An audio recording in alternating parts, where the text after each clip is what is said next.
Sitting here with Andrea Russett. Yay. It's a pleasure. Thank you so much for sitting down. Of course. Now, you first came on my radar from the Shopping While High series, and I'm a huge fan. Thank you. Thank you. It's a hard job to have, you know? Now, I noticed you weren't smoking. I saw like the Shopping While High and Drunk. Yes. You were taking shots, but you didn't smoke. Is that a YouTube thing? Yeah, for some reason, you can just show yourself getting like belligerently drunk and still be monetized. But the second you light a joint on camera, you're demonetized. Huh. Yeah. Double standard. I know. No weed love. We're in California. No weed love. It's I think legal. it's because it's not legal everywhere yet. One day. One day. Fingers crossed. Trust me. I'm waiting. It's not legal in Indiana. It's not legal on the farm. No, it's not. But I do manage to bring some home when I fly home. I just stuff it in my makeup bag. Aren't you paranoid as fuck? Listen, I'm dedicated. I'm a dedicated pothead.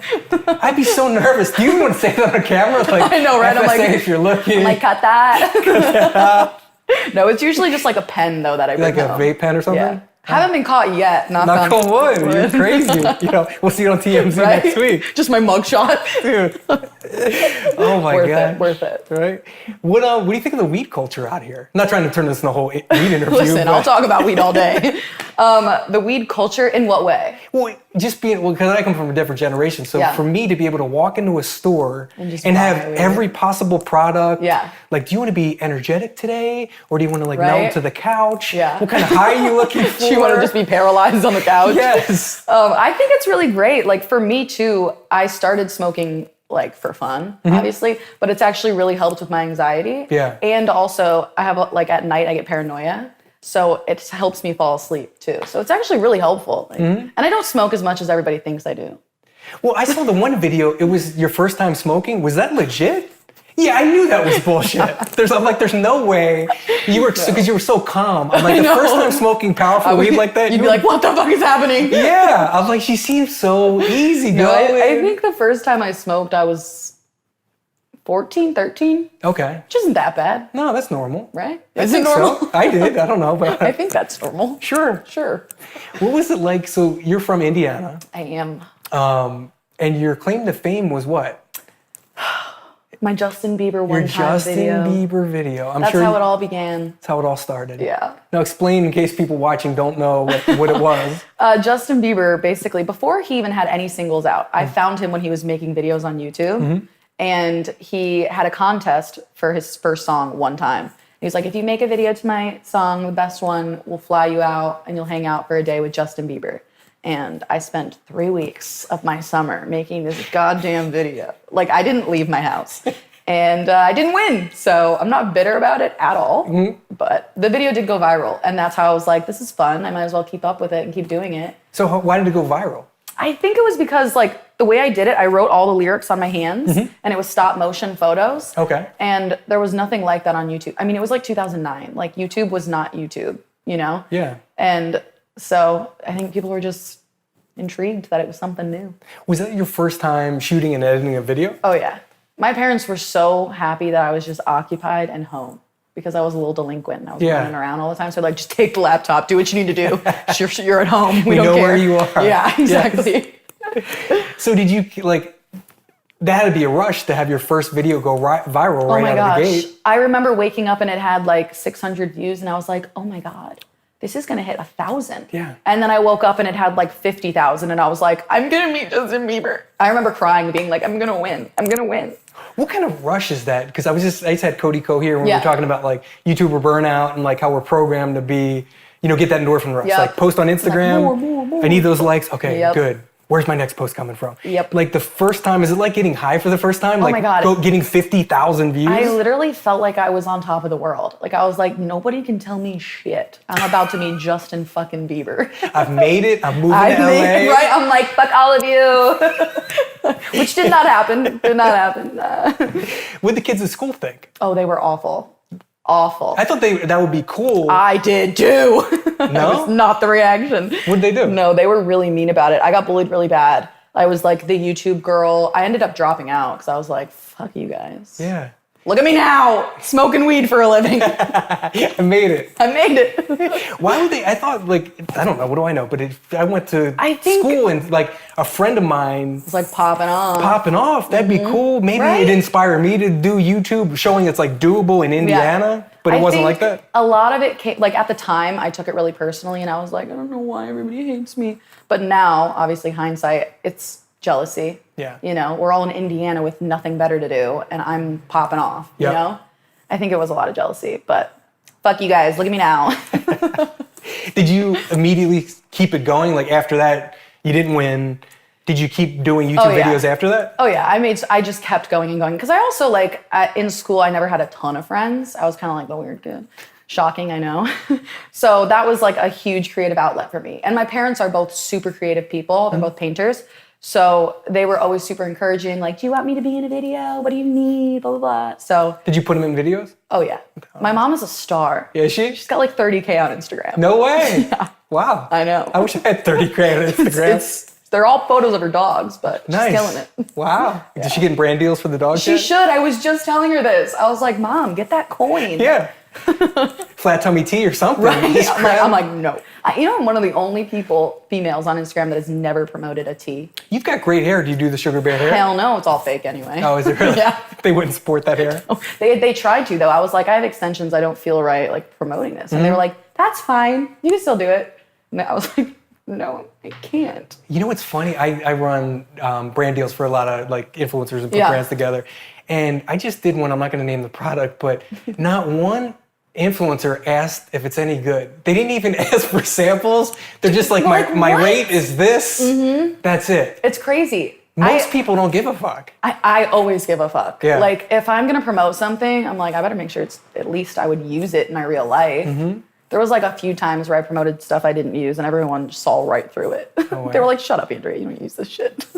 Some of it, like, it seems like it's more supportive now, where it used to be like, you're selling out, blah, blah, blah. Oh my now God. It's like, get that money, girl. Yeah, get I that used brand to deal. get dragged for doing brand deals. No way. Like, all the comments would be like, oh, another sponsored video, we're shocked. And now people are like, get that coin. Yeah, why do you think the tides changed? I think it's because people finally, like, understood that, like, we have to make money too. You know what I mean? Like, it's our career. Got to make that coin. You got to pay for this content. Exactly. It costs money to get a set and camera. If I'm going to be smoking and ordering shit online, I got to make that money back. This ain't easy. Ain't easy. I got weed to buy. I got Amazon junk to buy. Oh my God, my Amazon history is just unreal. What's the most random thing you've bought? For my most recent one, I bought this, like, you know how they have tiny hands? No. You've never seen tiny hands? What are tiny hands? They're like tiny hands that you put on your fingers, and they're hands. For what? I don't know. Oh, okay. For fun. Okay. I bought a huge bag of those. But the weirdest thing besides that was I bought a hand squirrel. So it was like a squirrel head goes here, and then the two hands and the 2 feet, and then you walk around and it's a squirrel. Okay. It's the weirdest shit ever. But, I was high and I bought it. Do you plan those things out, though? I don't. You really just randomly... So how do you, like, start searching? Like, I wouldn't even think to search for tiny hands. I always tell people, like, tweet me whatever you think, hi me. Like, tweet me to websites that are fun, anything you want me to shop at. A lot of times people tweet me links to merch, too. Okay. So, like, I bought Sam and Colby merch the last time I was high. The time before that, I bought, like, Alex Wasabi merch. Yeah, I saw that one. Yep. Do you have your own merch? I do have my own merch. Shout it out. I just released it. Okay. It's fanjoy.com/Andrea. Hey, Russett, I think. What do you have? Hoodies and t-shirts? I've got hoodies, the one that says Royal Highness. Okay. Oh, that's pretty good. Yeah, you get it? I get the double meaning. Yeah. And then I have one that's like a paintbrush with a rose around it that says, till death we do art. Because it's a tattoo I have right here. Nice. I saw you got a lot of tattoos. You got the one in the middle. I have a huge one here. I've got these. I think I have this one here. Are you getting out of hand with the tattoos or no? I want so many. There's no Romeo Lacoste tattoos, are there? No. What do you think about that whole thing? Every time I wanted to get a tattoo, I always went to just somebody else. Okay. Not because I didn't want to get tattooed by him. I just, like, didn't really know him that well. And he would always, like, message me and be like, so when are you going to get a good tattoo? And I was like, you know what? I don't think I'm ever going to get a tattoo from you, dude. Yeah. Yeah. You think I'll ever post again? Like, what do you think of Olivia Jade and Romeo? Like, they're going to post eventually. Oh, yeah. I mean, I do have, like, a lot of sympathy for Olivia because I don't think... I met her. Have you ever met her? Yeah, she was super like the sweet. Sweetest girl. Super sweet. I met her mom, too. Her mom, super sweet, super nice. That whole situation is just, like, mind-blowing to me. Yeah. And like I just saw on TMZ while I was here, I was like playing around my phone, and Olivia's enjoying a good day with her friends and drinking mimosas while her parents are going through this. It's like, what's she supposed to do though? Right? Just sit home and cry? And cry all day? Like, shit, I'd be down on the mimosas too. Yeah. The whole thing's crazy. It is crazy. Hopefully she pulls out of it. I think she will. Everything passes. I don't know. That's sketchy. I mean, he's still tattooing. Well, he's got a shop to run. He got bills to pay. Which is crazy. I'm sure the business dropped off significantly. It had to have. Yeah. Yeah. Anyway, you were talking about Twitter before. I love Twitter, and I follow you, and you're so good. And I interviewed Emma Chamberlain, too. You guys both, you could tell you've got a comedy mind because the tweets are so on point. Thank you. And you've got to be a good writer. Like Instagram, you post a picture, hey, I look hot in this bikini, cool, whatever. Yeah. But Instagram or Twitter, you've got to be pretty smart. I take much pride in my tweets. Do you? And you've got how many followers? I think 7.3 million. And how many do you have on Instagram? 4.3, I think. See, it's always the opposite, usually. Yeah. Usually you focus on Instagram, grow that, and not Twitter because you don't make any money on Twitter. I'm just not pretty enough for Instagram. No. I like Instagram, I do, but it's just like so oversaturated of everybody posting the same shit. Is it a lot of work for a young, attractive girl? I feel like, I don't meet the typical like Instagram model shit. Like I don't post shit like that. Mm-hmm. I post funny things because I'm funny. But I feel like I hope my followers like appreciate that. I don't know. Do you enjoy Twitter more? I do. Because it's less pressure? Way more. And also Twitter's easier for like, you can get feedback, you can reply, retweet. It's more fun, more interactive, I guess. A fan has a better chance of you interacting with them on Twitter than Instagram. You never see the comments. It's hard to read the threads. And Instagram can be brutal. I have so many muted words. It's unbelievable. What do you mute? Every ex I've ever dated, every like word that might be even a little bit hurtful becomes sensitive, so I just mute it all. Okay. Yeah. Do you do the same thing on YouTube for comments? Oh yeah, and Twitter, everything. I have everybody I've ever dated or that people even thought I had a thing with muted. I don't want to see it. I'm not a gossipy guy, so I won't go into your dating history, but for future relationships, is it easier to date a regular guy? It's not easy either way because if you date somebody... Because he can't relate to your life. Exactly. And then the YouTuber, if you don't go the kind of celebrity route, then it's like... People are in your business. People are in your business. There's some jealousy maybe. He's getting bigger than I am or she's bigger than me, so I'm insecure. Horrible. That's why I just don't date. So what's a girl do? Not date. No? Literally. I haven't been on a date in over a year, I think. Do kids even go on dates anymore? No, I'm not a kid, first of all. For me, for an old guy like me, you're a kid. I'm 23. I know, you're old. Nobody. Do people like go on real dates anymore? I feel like in LA, not really. People just hook up. Like LA is just so much different than anywhere else. It's for dating. Like everybody's trying to gain or achieve something. Like nobody's intentions are ever genuine. In my opinion, maybe I'm just bitter. So it's really hard. But you do have to have your guard up. Like, is this person trying to just get me to tag them in a photo and grow their following? And everyone out here wants more Instagram followers. Exactly. More subscribers. Like, LA is the city of like, you're trying to make it. So of course, like people are always going to try to, So how do you protect yourself against that? You don't make any new friends. No new friends. Do you have your crew? Does anybody from Indiana come out here with you? Yeah, I have like 2 friends back in Indiana that I still talk to. And then in LA, I have like 4 friends, I think. I have plenty of acquaintances. Yeah. I'm happy to say hello to so many people when I run into them. But they don't know a thing about my life. No way. Yeah. And are these 4 girls, like, do they have regular jobs or are they in the industry? A mix of both. Okay. Actually, yeah. I actually I did a lot of work with Fullscreen, and so I spent a lot of time in that building, and I've actually become pretty close friends with a lot of like the employees over at Fullscreen. Oh, okay, nice. Yeah. Now, speaking of Fullscreen, like you come from an entertainment-y kind of background. Radio. I was a radio DJ too when I was in college and after college for a little bit. I learned so much, and it's not even a thing. It's wild that you're 23. And what you did is not a thing anymore. I miss it. I wish radio was still like a thing. Because no one watching this has listened to the radio in ever. I haven't listened to the radio in years. Like I don't even know what's on the radio anymore. Unless like satellite radio or Spotify's, your battery's dead. Yeah, if my and phone's Sirius dead. doesn't work in your car. Like that's the only situation you would listen to the radio. Exactly. Or if you're in a U-Haul truck. Yeah, if if I'm in an Uber. There's no, yeah. It's sad though. I really miss radio. That was like some of my best years, like the most fun, interviewing artists. How did you get into it? My local like top 40 station, I say it like there's more than one. It's a small town. They found my videos on YouTube and they were like, your personality is just like insane. You'd be perfect for on air. So they gave me my own show. How old were you? I think I was 15 or 14. But I was the youngest syndicated disc jockey in the nation. You were syndicated? Oh, yeah. That's a big deal. It is a big deal. Explain what syndicated. People don't know what syndicated is. Syndicated is basically like the show, like I had the show on my station, but then it was also played in like Vegas and Florida and like New York.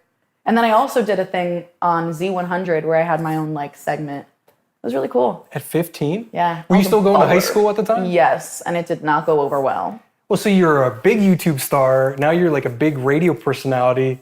That's pretty cool. And was there jealousy at the radio station too? Oh, yeah. Like I've been in this, some old guy, I've been in this my whole life and here's this little kid. Absolutely. The people that were like working on the station for years would be like, why is she getting put on like the interviews with One Direction? Yeah. And then they were like, bitter. Yeah, very. And then high school, they weren't supportive? Oh God, no. Even my teachers would like make comments and say shit. Like what? And I was like I walked in one day and they were playing a video of mine on the projector and I was like, sir, it was the religion teacher of all.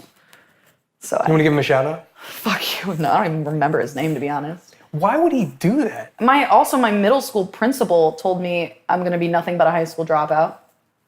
Half true. A little bit more than that, but I did drop out. Wow. Yeah. So why the hate from the teachers? Aren't you supposed to be supportive of kids if you're a teacher? I had like 2 teachers that were like, this is awesome, keep pursuing it. And then the rest were just like, get a real job. Because they didn't get it at the time? No. I mean, nobody did. At the time, that wasn't a career. Like now, there's camps for kids to be influencers or YouTubers. It's insane. What do you think about that? It's cool, but it's also like... It's kids' #1 career aspiration now. I heard that. It's not being a baseball player or a model or whatever. It's so oversaturated right now, too, that like, I don't know, I feel like it's going to be a lot harder for people to... Could you make it if you were 15 and starting now? I doubt it. It's so hard. I'm very thankful that I started when I did. Yeah. The OG days. Yeah, I mean, it's a lot tougher now because no matter what you can think of, it's been done. It's been done. And Where it's been 10 done years 10 ago, times. You could do something and you'd be the first to do it. Yeah. Where now there's no chance. Yeah, it's crazy. It's crazy. So what'd you do? So the radio thing, why didn't you stay in radio? Like you're in a small town in Indiana. I know. You're making your little YouTube videos. You're syndicated. Guys in radio, you don't understand. Howard Stern was like the first person to really be syndicated. Yeah. Because back in the day, it was, if you're a New York radio DJ, people in Philly won't understand you. You don't know the local high schools. So, so that was the first one to kind of be big. And like, that's the goal if you're a radio DJ to become syndicated. I don't think I even Why didn't you stay doing it? Well, part of it was I wanted to move to LA. Okay. And then the other part of it was I started doing like the night shifts, so like 7 to 11 or something like that. And I just like, I don't know, I was 17, 16 maybe, and I was just kind of bored with it. Like I was a kid, I wanted to be running around doing things, not sitting in a booth for 4 hours. It's a real job every day. Exactly. And so I kind of like made my exit and then had like 2 months to focus on trying to graduate, which didn't happen. So you were in high school this whole time, you're doing the radio thing and everything? Yeah, I started doing half days too, so I only went from like morning to noon. Okay. And then I said, I'm just not gonna go at all. And then, what did your parents think at the time? They're painters, you said they're creative. Were they kind of like free spirits, like go do you, find yourself? Not quite. They were a little pissed. Like my mom was like, we're gonna do online school, we're gonna at least graduate.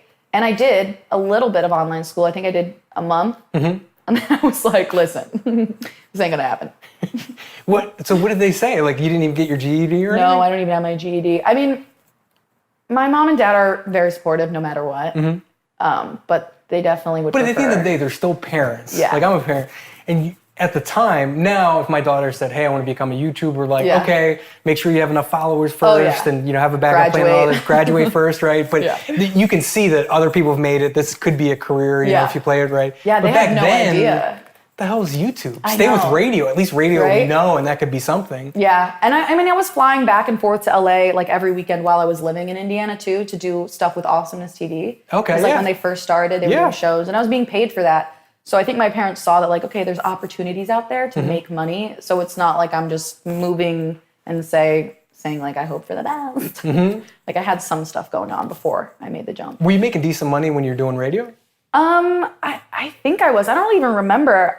I was like 15, so any money Anything. was good money to me. And I was making money off of YouTube too. So I was like, being 15, I had a lot of money. What'd you do with your money? Bought a lot of dumb shit. Like what? I bought so many like... Hot Topic stuff? Oh yeah. I had so many things.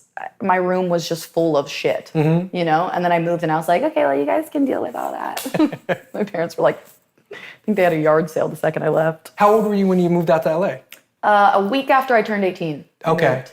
Now, so you got all this going on in high school. You're a small town in Indiana. We were talking before that there's literally Amish buggies parked in the Walmart parking lot because there's Amish floating around, riding around horse and buggies. And you're flying to LA on the weekends. You're on the radio. Yep. Was there anybody who ever made it out of your town that kind of made it? That you could look up to and go, they did it, I can do it? Not from my town, no. Like the only one I know of even like Indiana is Michael Jackson. And that was Gary, Indiana. Yeah, the hood. Yeah. It's a bad town. Literally, yeah. And so I don't know, even when I was in like first grade, I always told my mom, I was like, I'm gonna move to California. I love California. And so even before I was doing YouTube, I just knew I did not belong in Indiana. I just did not mesh. Did you always have like a super outgoing personality? Not really. I think that's why I did YouTube, because I wasn't very outgoing, but I could talk to a camera because it wasn't like talking to people face to face. See, I don't understand that. Really? Because I could never just talk to a camera, super awkward, not funny, can't keep a conversation going by myself.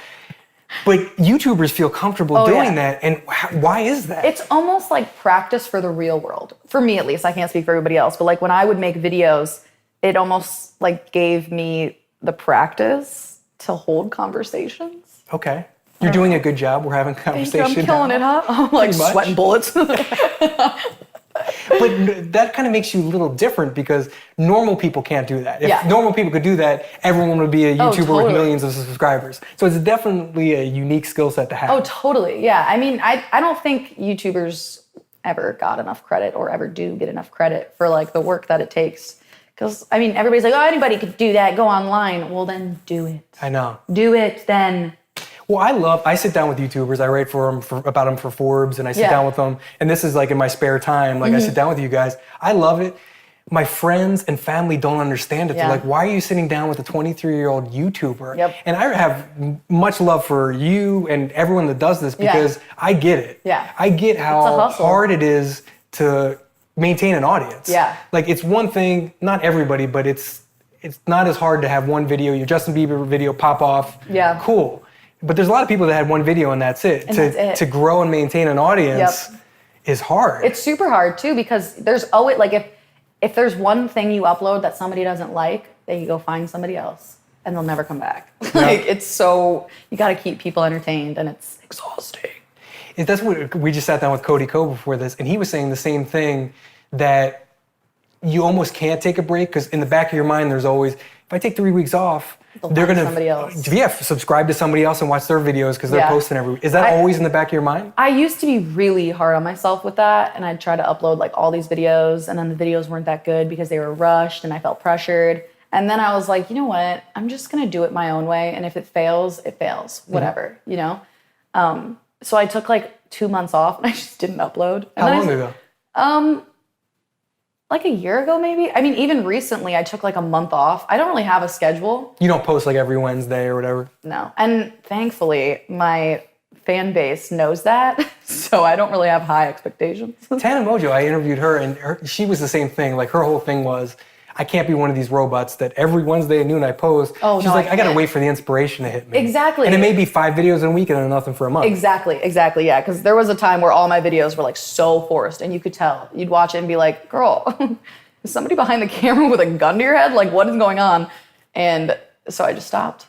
And then I started doing shit I actually enjoyed and that I would actually want to watch too. Yeah. And it's doing really well. Was there a certain change? Because like now the videos you're making now are very different than what you're making when you're 17. Oh, yeah. Is that because back then you were trying to just be popular and kind of just forcing it? Or is it just because you've grown as a woman from 17 to 23? I think a little bit of both. Like back then I was also trying to just be like brand friendly and not piss anybody off. And now I'm just like... They're the worst people to talk to. I interview YouTubers all the time.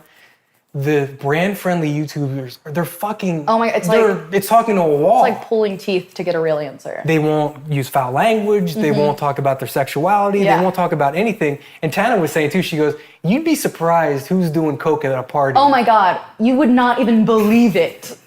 You would not, the fucking kids channels that I see just like taking back the drugs, I'm like, okay, see. I don't say anything, but I see it. It's kind of awesome though. And they're the ones doing the Target ads? Yeah, and then they're on YouTube like, hey guys, welcome back to my channel. And I'm like, I see where all that energy is coming from. Do you think people see through that bullshit or no? No. Because they mask it so up? Every day I'm amazed at how manipulated people can be from the internet. Like even the fact that there are people that seriously like enjoy watching videos by Jake Paul, like it just blows my mind. So that just tells me that there's always somebody that will believe whatever online. And you know what's funny? I interviewed Jake Paul and I got to know him a little bit. Jake Paul off camera is cool as fuck. I don't know, you've met him. I mean, just for me, just from a different perspective, not as like a YouTuber maybe, or as, as a peer. Yeah. We just talked business, and I was surprised how sharp he was and well thought out he was, and he wasn't the stupid everyday bro douchebag. It's very calculated. I mean, there's a lot of people like that. There was a couple years ago, I met Amanda Cerny in New York. Yeah, I met Amanda, She's great. I love her to death. Yep. But before that, not knowing her, I just had this image that she was kind of like a dumb bimbo. Yeah. And she is so smart. And like every decision she makes is planned out. And it's like, I really have a lot of respect for her. And I think a lot of people on YouTube are like that, And it could be, you just see like an Instagram hoe, and you go, okay, she's famous for her butt or her boobs or whatever. And some may be just like that, right? To be fair, it might be true. But a lot of them are like Amanda Cerny. You could just see her and say, okay, she's beautiful, she's got a great body. But people don't see that, how it's calculated the thought that goes into brand deals. Yeah, and that's image. Like, a lot of people don't get the credit, and they never will because nobody will ever know that side, Yeah, and that's why I like sitting down and doing longer form interviews is because no one talks to you like this. Normally, right, you do a 5-minute quick intro, talk about being bisexual, talk about your merch, talk about your beef with this YouTuber. And cut. Yeah. But YouTubers are so many more sides than just, shopping while high. But it's a great side to have. It is a great side, yeah. Yeah, no, it's also really cool too to like when at YouTube conventions and stuff, like meeting other YouTubers. It's always cool to see like who's the same online and who's just like drastically different. Well, you're not going to out the people who are doing blow at parties and stuff, but who are some of the ones who are like authentic and really or exceeded your expectations? Yeah. I mean, Ricky Dillon has always just been the exact same person on and off camera. I love him to death. Arden Ricks is the same. I love her. JC's the same. There's a lot that are good, wholesome, genuine people. And then there's a lot that aren't. Yeah, what can you do? What can you do? Now, so you come out here, right, and you're totally invested in YouTube. I'm going to come out here. I'm going to make it. What kind of videos were you making at the time? Oh my gosh. There were all those challenges or like kids back then versus now, like all those verse videos. Like it was such a different era. I don't know. What's a verse video? It's like what kids used to play with back then versus now. And it'd be like kids on a playground and then kids on their phone. Just like super cheesy.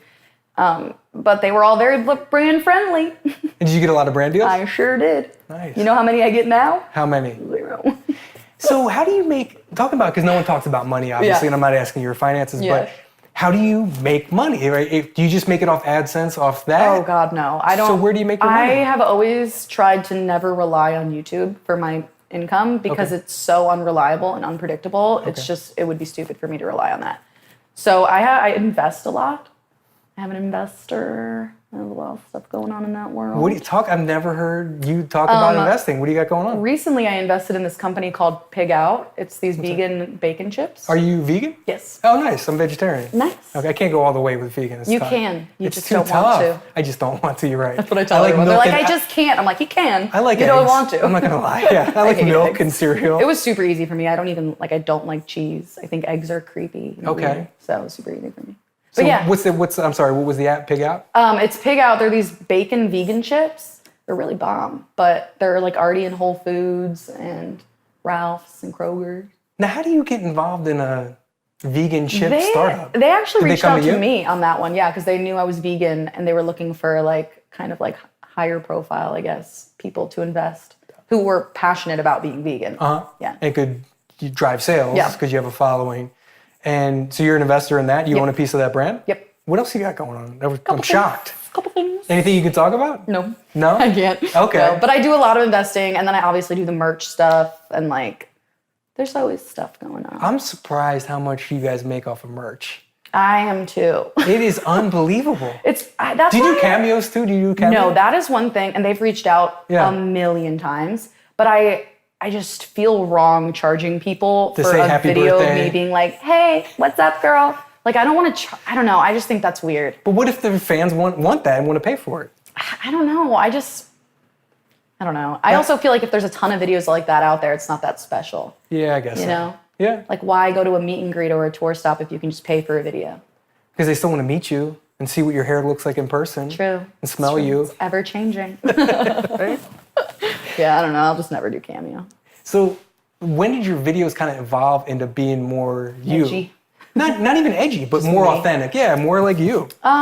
Last year, there was a shit ton of stuff that happened last year where I was like, I just can't keep making these videos that I'm not enjoying. Did you go brand friendly from 17 to 22? Oh, yeah. Okay. I tried really hard to stay brand friendly because, get that fucking coin. But I was just not happy, and it was boring, and I hated doing it. And I was trying to do acting, and I just wasn't really enjoying that. Did you get some gigs? Yeah, I did. I did a movie with Zac Efron. No way. Mike and Dave Need Wedding Dates. Oh, okay. I have 2 seconds in that movie, but I tell everyone I'm in it. Nice. And I did a movie Expelled that's on Netflix. Okay.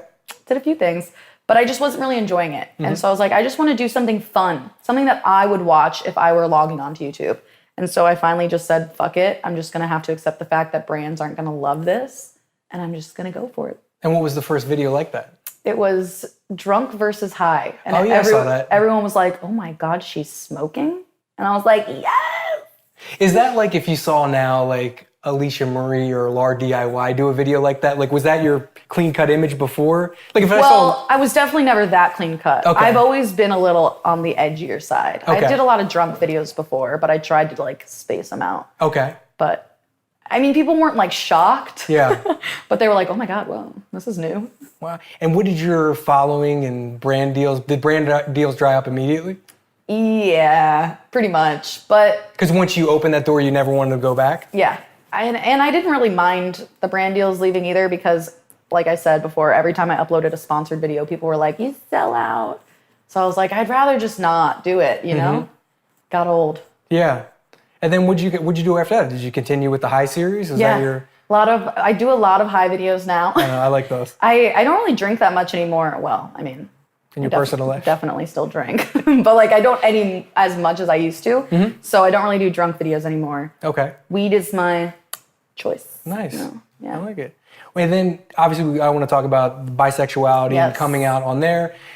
That was buck wild. I mean, it was ballsy, I think. It was, and what the story I told was 10% of what actually happened. Like with my roommate. No, did you see any of that? Yeah, I saw your roommate wasn't happy and had like a Christian background. Oh my or God, something. it was insane. I knew this girl for 4 years. She was my best friend. Okay. And she basically was like, you're going to hell because you're bisexual. Did you tell her first, obviously off camera? Oh, yeah. Okay. Well, I mean, I told her 4 years ago. Oh. And she never said anything about it because she was living with me for free in this big-ass house.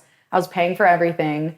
And then the second I was like, bro, you said you'd get a job and you never did. You got to get out. She was like, well, you're going to hell, blah, blah, blah, blah. And I was just like, this is out of a movie right now. Yeah. Yeah. So you knew, I mean, did you always know? Were you always attracted to girls? Or is something 4 years ago you just started kind of I always exploring? Knew. I for sure always knew. But I didn't, growing up in Indiana and growing up private Catholic. Yeah, I'm Catholic was too. Yeah, it was. Very shamed. Oh my God, yeah. I just, I didn't know what it was. I didn't even know what, that bisexual existed. I just... Either like girls or you like guys. Yeah. And so when I finally moved out to LA and I met people that were so open with their sexuality and so confident, I was like, okay, dope. I think I'm that. And what was that journey like? Did you start exploring it when you were out here in LA and keep it hush-hush just to you? No one really knew? Well, my friends knew. All of my friends knew. I was out to them for years. Oh, okay. Yeah, it was just public and my family didn't know. So did you tell your family first or did you tell YouTube first? I told my family over text, which is really great. Yeah, why would you do that? Because I know, right? Well, I guess it's the easiest way to do it. I mean, yeah, but I had to do it because when my roommate said all that stuff to me, we were in an Uber together when it happened. A very long Uber drive. So she said it in the beginning of the ride? Oh my God, it couldn't have been a slower drive. It was so uncomfortable and awkward. So I was texting my mom and dad because I was like having an anxiety attack. And I was like, okay, I don't know how to tell you this, but this is happening and I don't know what to do. So that was my coming out. So what did they say? I mean, they were super accepting and like... Were they? Yeah, oh my gosh, yeah. They were like, we had no idea. I was like, really? Well, what's the signs? I guess as parents you have blinders on. Yeah, for sure. For sure. They never thought Especially to look being for in Indiana, you know, you don't see that like out here in LA. Yeah, I mean, I was tweeting stuff though. I was like, I love girls. And I think my parents were like, oh, she's such a great friend. She just loves her friends. Right? She's such a good friend. I'm like, no, Mom, no. It's a totally different way. A little different. Yeah. And then how was how was the reaction with the other family, the larger family? Your immediate family supportive, but what about your Trump voting uncles and... Everybody's got one. Yeah. You know, I'd never talked to them directly about it. It's never been like brought up. But I mean, I don't think they have an issue. I mean, if they did, I've never heard anything about it, you know? For them, I think my family's pretty understanding overall. So that's great. I think they're chilling. So how did you come out? I didn't watch the whole YouTube video. How did you come out on YouTube? Well, I came out on like Twitter and Instagram first in a text post, just kind of briefly explaining it because that girl uploaded her own video and it was just insane. Wait, she outed you? Didn't out me, but she uploaded a video talking about why she moved back home. Okay. And it was just a bunch of lies. Wait, she couldn't even stay in LA? No, she moved home because she didn't ever get a job. Come on. I know. Come on. I know. You got to make it in LA. You got to tough it out. I know. Do what you got to do. And I tried really hard to help her, but it just wasn't happening, which is fine. Just can't go back in time. But yeah. So what video did she put up? It was basically about why she moved home. Because you kicked her out, the evil. But she made it Andrea. like everybody in LA around me was doing drugs and it was so toxic and blah, blah, blah. When in reality, I was spending 12 hours on set, coming home and smoking a joint before going to bed, you know? Yeah. It's like, yes, if that's doing drugs, hell yeah, baby. Give me them all, you know? And she's just hanging out on the couch all day shopping on Amazon or something? Exactly. So it was like, this is just not accurate. So I wanted to put my own video out and address the whole situation and also obviously come out on YouTube. So I put together a very long video and that happened. What was the reaction like? It was really good. People were really supportive. I was worried because I know that religion is such a tough thing to talk about publicly. But even people that are religious were like, just know that like we don't agree with her. Like it's not our place to judge, which was really cool to see. But yeah, it was a pretty good reaction overall. Nice. It's not as big a deal anymore as it was 20 years ago.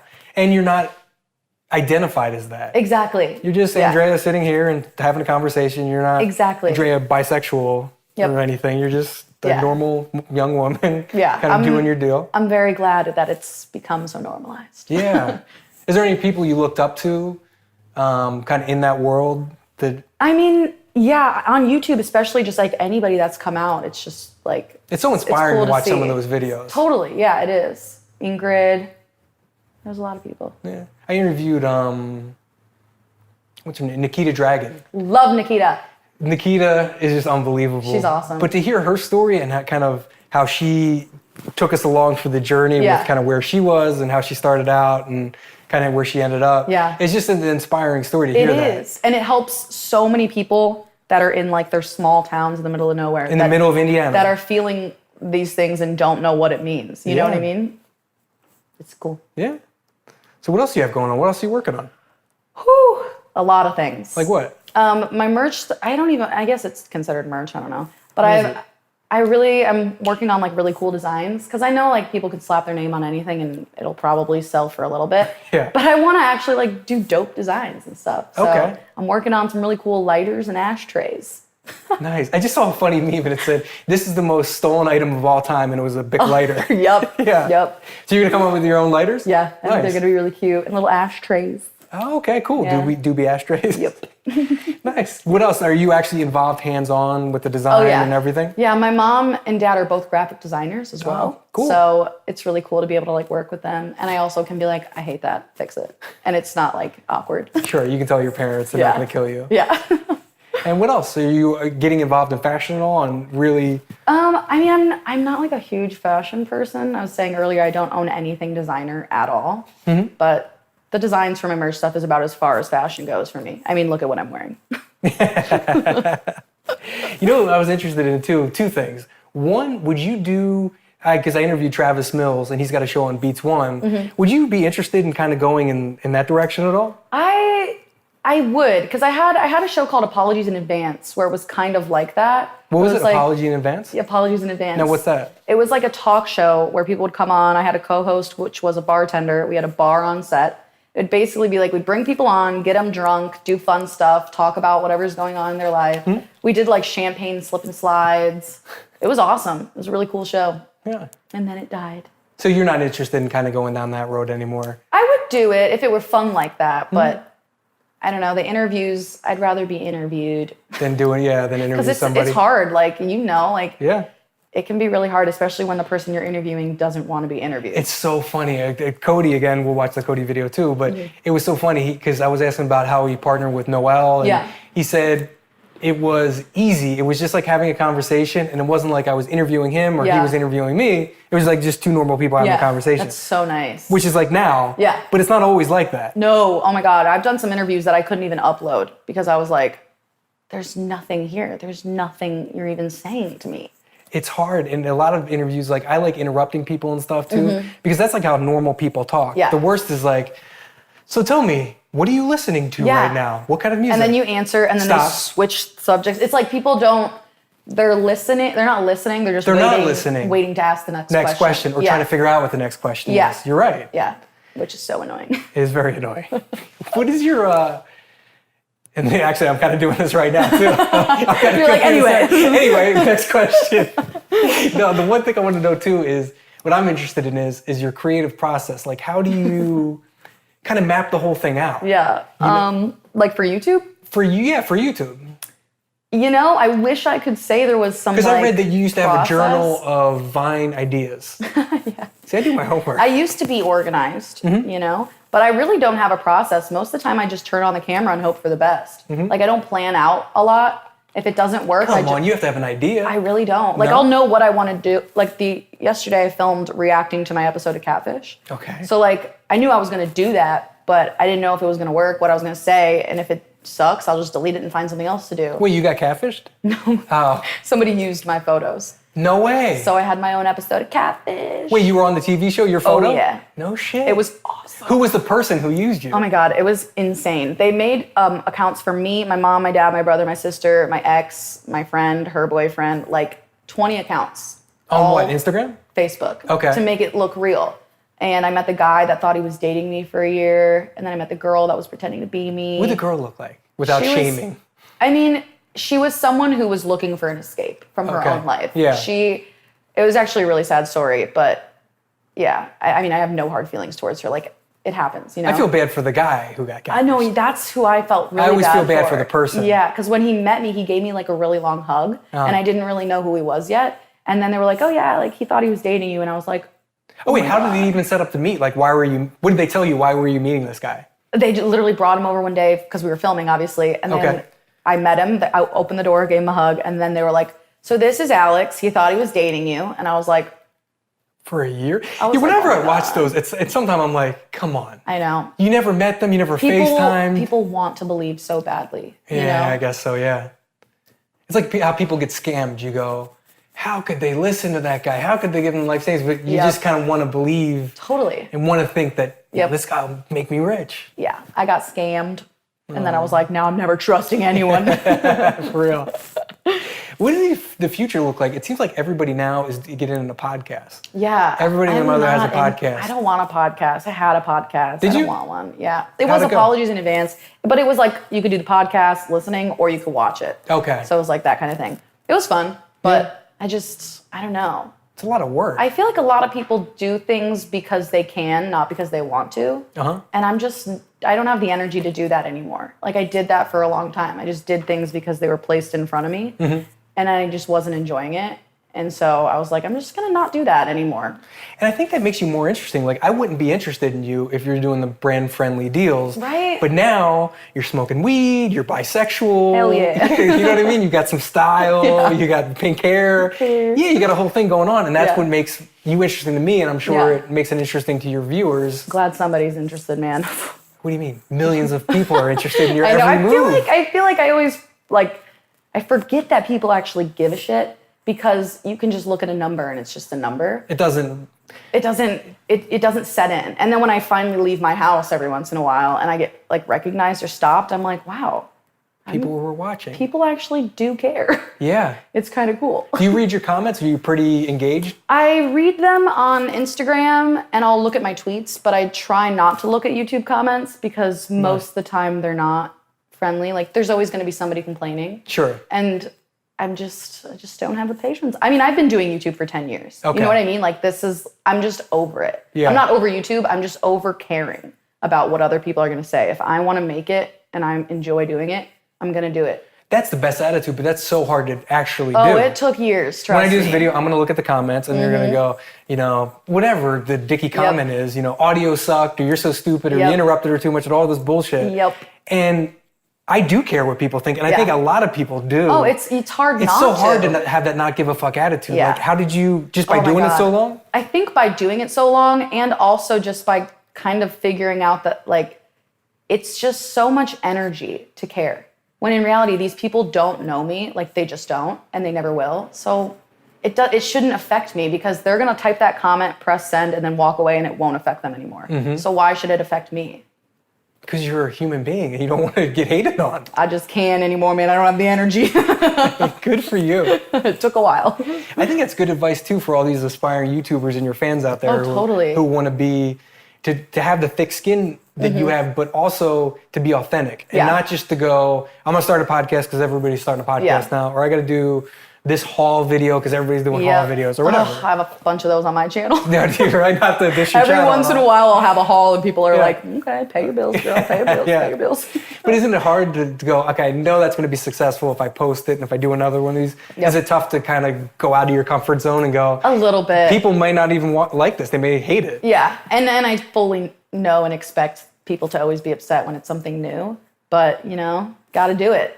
Got to pay them bills. Well, that's good advice for all the YouTubers out there. Have thick skin, try new things. I wish that somebody would have said to me to just not care, but really drive it home, But when I started YouTube, there was not YouTube, there wasn't people doing YouTube like they are now. So I was just kind of going at it. Did you, I interviewed Patrick Starr and he was saying that, I don't know if it was Manny, but I think it was Manny, that they were starting at the same time. There was no male makeup artists at the time. But I forget where they lived. They lived far away, but they found each other on YouTube and they were both in small towns and they connected. They're like, cool, you're doing the same thing. Yeah. I like you did in this video, or you should try this. And they could talk because they could relate to each other. Yeah. You didn't have that? I mean, there was, when I first started, I didn't, but it kind of became a community. Like Gen X Pen, JC Kalen, all of the O2L boys. We all kind of Trevor, stuck together. I'm doing Trevor today. I love Trevor. Yeah, he's coming by later today. We all were our little group that we all kind of stuck together and did all the same events and went to all the same places and helped each other out, did collabs, did videos together. And when we were all home, we were all on Skype 24/7. So those were my friends. Do you find it now, I find the YouTube community being pretty helpful, but when you get to somebody your level, is it trying to be helpful, or is it more stand-up comedians are real territorial and they don't want somebody to get a bigger laugh than them? And if somebody makes it, they want to bring them down. They're like, fuck you, why are you making it? I want to make it. Yeah. Is that when you get to your level, is it more kind of the hate, or is it more, hey, good for you? I mean, I'm not a competitive person. Okay. I say it all the time. I don't like being around competitive people. I don't like competing. I think everyone's on their own timeline. And in the YouTube world, it is so competitive. Everybody wants to outdo the other person. They'll only collab if they have the same engagement and that kind of stuff. And look, I used to do collabs like that kind of stuff. And then I was like, you're not my friend in real life. Why am I doing a video with you? Yeah. It was just so forced.